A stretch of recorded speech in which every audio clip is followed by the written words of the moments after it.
top focus on the show this afternoon. Well, the Prime Minister is in Ukraine. He arrived in Ukraine early this morning. He's set to meet President Zelensky of Ukraine. These are visuals of the Prime Minister arriving in Kiev, the capital and the city that has been the epicenter of the conflict. The Prime Minister also met members of the Indian diaspora, something that has been a recurring feature of the Prime Minister's visits abroad, particularly his state visits. Now remember, this visit is crucial and significant in more ways than one. Very important diplomatic undertones there. The Prime Minister being accompanied by National Security Advisor Ajit Doval and also the External Affairs Minister accompanying the Prime Minister to Kiev. Now remember, this comes close on the heels of the Prime Minister's visit to Russia as well, where he met President Putin. So in a sense, emblematic of India's diplomatic tightrope between Russia and Ukraine, the Prime Minister also reiterating his not an era for war message, something that he said in Poland just yesterday. He said that there is no solution to anything in the battlefield. He's likely to, reiterate the same message in that meeting with President Zelensky as well. But these are visuals, as you can see, of the Prime Minister's welcome in Kiev. Members of the Indian diaspora present there to welcome the Prime Minister. This is historic in the sense that this is the first time an Indian Prime Minister is actually visiting Ukraine, and the circumstances in which the Prime Minister is visiting Ukraine also extremely critical, given the fact that the war is still very much on. It's still causing a lot of damage. It's still, causing loss of life. This may be a war that the world has lost interest in, given the fact that the conflict in West Asia also, rages on. But this is a war that still very much is causing a lot of devastation, particularly as far as the economy is concerned, the world economy, and also, the ramifications for India. We'll decode all of that with experts. But my colleague Vishnu Shom has been reporting from Kiev for the past 2 days, and he spoke to one of Ukraine's top experts, somebody who specializes in India-Ukraine relations. Listen in to what she had to say. One of the finest scholars of Ukraine and indeed this entire region is Dr. Mridula Ghosh. She is with me now. She's been tracking this particular visit very, very closely, and there's a lot more. The visit is just about going to start. Thanks very much for speaking to us. What are your expectations of this? My expectations are very high. First of all, I would say the visit is happening. Yeah. It has already happened, and we are here waiting to meet our Prime Minister. Second, the very important thing is his coming to Poland and to Ukraine signals a definite shift and a definite focusing, I would say even refocusing of our foreign policy strategy towards the countries of East Europe, especially the new democracies which have emerged in the beginning of the 20th century with the enlargement of European Union and all these other things. So we are not being seen as a country which is mistakenly taken by many people as purely a very anti-West or absolutely anti-Europe kind of thing. It's not so. Yep. And I believe that the historical aspect of these ties are getting revived, like you see in Poland. Yeah. We are reflecting on history, and which is very important. History is important for our relations. It's not just geopolitics. No, it's not. It's but very important. The fact that the foreign minister is here traveling with him, the National Security Advisor Ajit Doval, means it's more than just a photo op. It is just more. I mean, this is the entire, the foreign secretary, the entire Indian foreign, establishment, as it were, all over it's here, a strategic, in a war zone. Strategic elite. So it seems that we are interested, if we want to emerge as a global power, we just can't sit far and just talk about it. We have to be there and we have to see there. So, and I'm so happy that at least we can say that our leader traveled all the way with his top security and foreign policy people to a country which is ravaged by war. And in fact, 2 o'clock at night, we had another alert. I must confess, I slept through it, but which is through not it. the wise thing to do. You're a happy man, you sleep, because I cannot sleep if I hear the siren. And I don't know how many alerts will be there today, because we always wait for it. So anybody asks me, it's like, it's like a pulse with me, like it's always there, it's happening. So we are moving along this very delicate line, and I believe that peace is important, and I believe messages from the leadership is very important for Ukraine. You know, we didn't sign the peace declaration, which was a communique, which was in Switzerland. Many other countries didn't. Right. But you know, the biggest noise was made. Why didn't India sign? Yeah. Because we are looked at from a different angle. There's a high level of expectation from India by the international community, Absolutely. especially the countries of East Europe. The countries of East Europe are very special, including Ukraine. Indeed. Dr. Ghosh, thanks very much Thank for you. speaking to me. Thank you. Always a pleasure. Well, there you have it. Dr. Mridula Ghosh telling us a little bit about her expectations of this visit and the significance of it. Well, it is a very big day over here in Ukraine, in Kiev. The Prime Minister in Ukraine for a very, very important visit. The exact direction which this visit will take, we do not know. But what we have seen in so many parts of the world and over here in Kiev as well is the immense support that the Prime Minister has, the India delegation has from people in the area. Mr. Seth is one of the leaders. I think everybody is a leader over here. But are you looking forward to this visit? Yes, sure. He's the single leader, visit of whom has been announced prior 1 month. So many leaders of world visited Ukraine, but Yes. Information about their visit was given 1 or 2 days before only. Right. Modi is the only leader about his visit. Whole country knew 1 month in advance. Do you think that he can come with a proposal which may result in a peace between Russia, and Ukraine? Whole country, especially Indians, are very, very much hopeful that he will make some way to peace. Would anybody else like to speak? आप आएंगे सामने? It's okay. Atulji's told everything. Why don't I ask you, sir? Are you come forward? Come over here. Are you hopeful of a solution being offered? Yes, we are very much hopeful of a solution being offered because the leader of Modi's stature of the biggest democracy in the world, right? He is in Ukraine.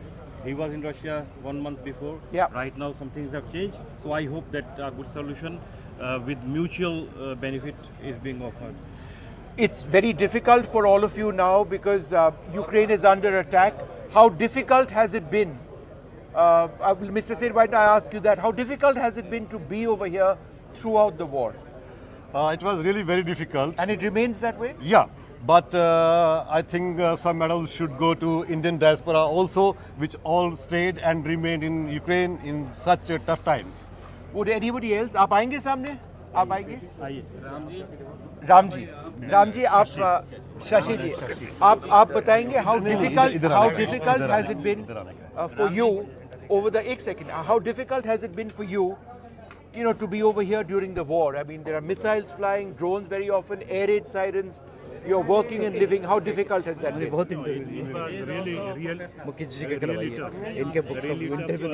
for first few months. Right. Until we habituated to it. Yeah. Because we have kids and they were really scared. Yeah. No, I can imagine.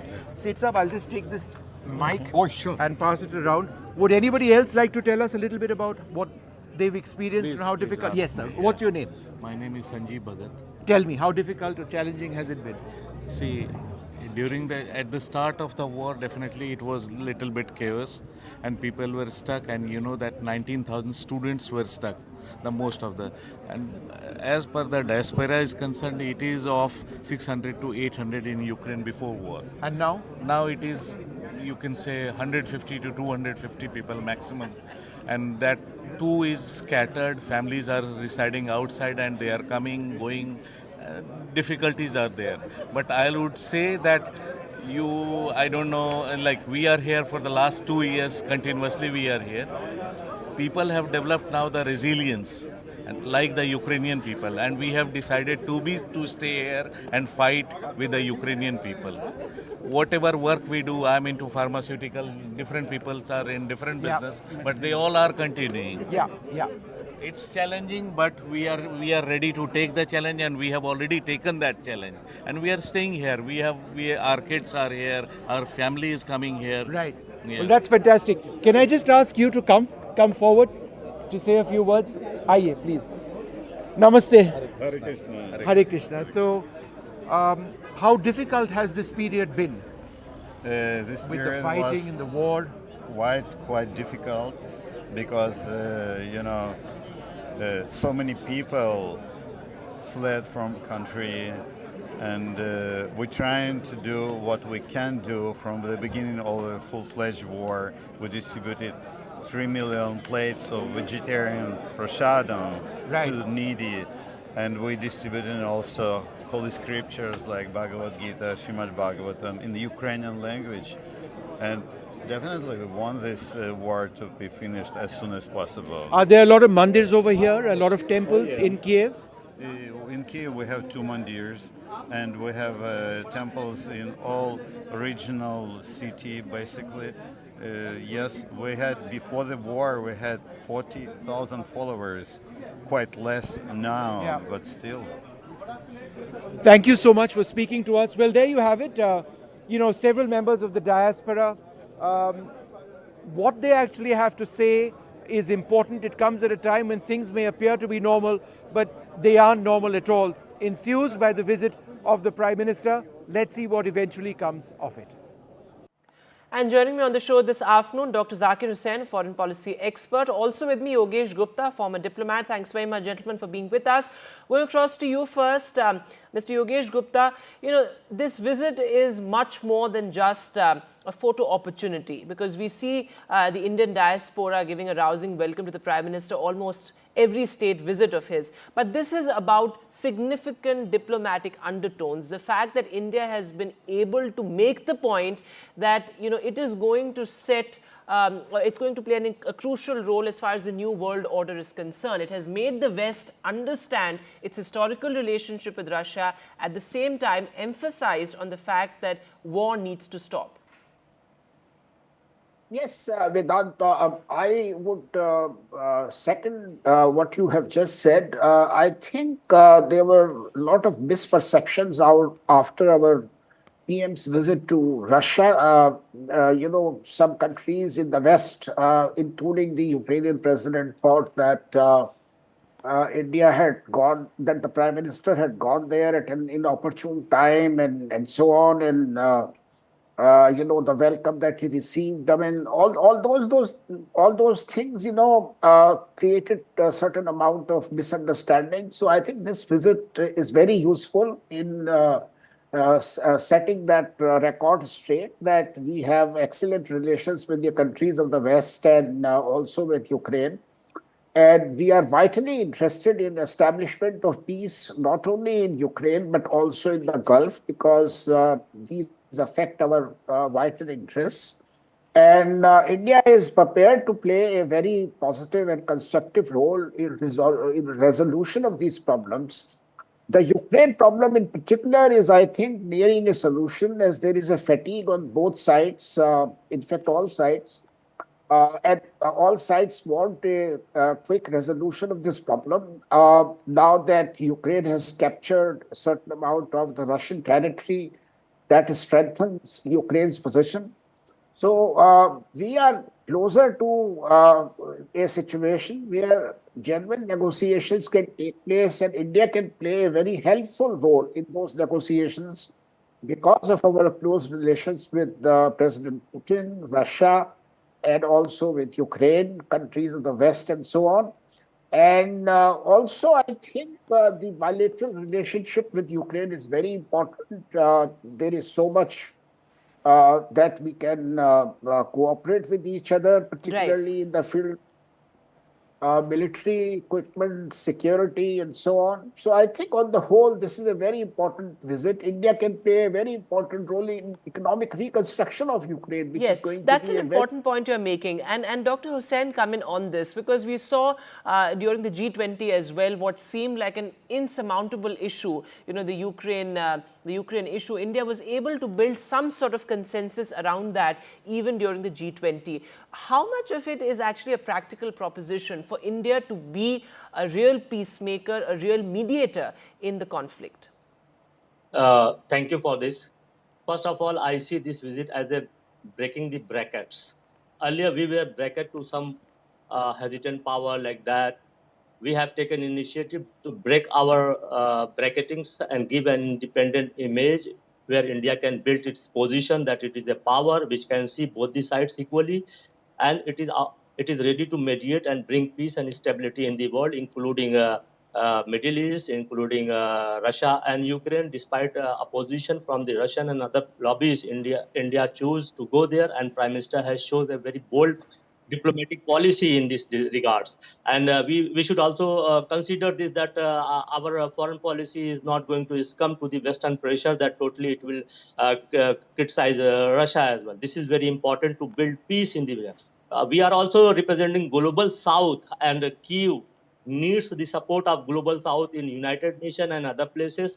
So we are also seen as a leader of global South, which we have done in G20 summit. And in this G20 summit, you rightly said that we brought consensus among the G20 countries, which was not able in Bali summit of G20 summit.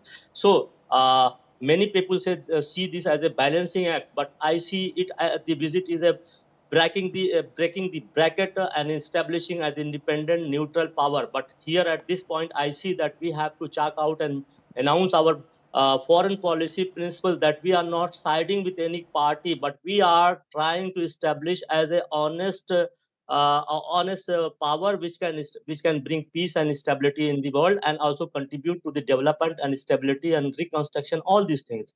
So it is a new dawn in our foreign policy and new dawn in our image as well. So I think that this is a very important step taken by Prime Minister Modi, which other staff could not take it. So this is a decisive moment Mr. for our. Gupta, speaking of the economic ramifications of the war, India has also had to bear the brunt of the economic fallout as far as the war is concerned, whether it was oil prices or supply chain disruptions. India has also had to bear the brunt of the economic ramifications of the war. How do you think India in that context can sort of become, perhaps India has shown that it can be self-reliant, it can be independent in ensuring that it has supply chains in place and it does not have to sort of bear the economic cost of the ongoing war? Vedant, we are trying, we are trying to explore for more oil and gas in our own country. We are trying to build sources of renewable energy. But, our needs are massive. Our energy needs are massive. And in fact, all Mr. that, Gupta, I'm afraid I'll have to interrupt you there. These are live pictures coming in. In fact, not live pictures, but visuals tweeted by Ukraine's official media there. These may be deferred visuals, but those of the Prime Minister there meeting the officials, the top officials there, perhaps ahead of his meeting with President Zelensky. But the Prime Minister there, earlier we saw those visuals of the Prime Minister arriving in Kiev, but here we can see the Prime Minister meeting perhaps with the top officials of Ukraine, ambassadors there as well, ahead of his meeting with President Zelensky. These are defining visuals. Mr. Gupta, go ahead as we stay on these pictures of the Prime Minister meeting top officials of the Ukrainian government there. Very, very significant. What do you expect from the Prime Minister's meeting with President Zelensky? Two, three things. First of all, I think Prime Minister will assure President Zelensky that India has vital interest in establishment of peace, security, and economic development in Ukraine. That we can play a very useful, a very helpful role in the negotiations which are likely to start for finding a peaceful solution to the Ukraine problem. That is one issue. Second is that India is ready to play a very important role in the economic reconstruction of Ukraine. We can provide some soft credits. We can other assistance that Ukraine requires. We can send experts, whatever Ukraine requires. Third is that Ukraine has several technologies, particularly in the military domain. And these will be of considerable interest to us in setting up industries in India, where we can provide the rest and Ukraine can send its expert and give us the technologies. and such companies can cater to the needs of both countries and others. So perhaps that a is symbiotic relationship, and there is a lot of synergy as far as India's ties with Ukraine are concerned, and also with Russia. And that is something that we've made clear on international fora, that, you know, perhaps it's a relationship that has a historical context to it, and India cannot forego that relationship simply. And Mr. Yogesh Gupta come in on this because, you know, India has come a long way in terms of setting a diplomatic trend, you know, from following the West and perhaps giving in to the West's diplomatic strategy to forging its own strategy, to forging its own diplomatic strategy and walking the talk. India has truly walked the talk when it comes to its message, whether it was the not an era for war message or the fact that there can be a fine balancing act. So India has truly walked the talk in that sense. Yes, India is an emerging global power. Dr. Gupta, Mr. Gupta, I'll come back to this question was for Dr. Zakir Hussain. Yes, Mr. Hussain, go ahead. Of course, we are trying to establish our independence in foreign policy issues. And the bilateral relation will automatically resume when we establish our independent foreign policy. This visit has clearly conveyed to the world that the world matters to India is a balanced and stable world, and India is ready to contribute what it can do in terms of economic contribution, in terms of peace, in terms of diaspora, in terms of IT. So many things are there to offer to these countries, and side by side we want to establish a reciprocal relation.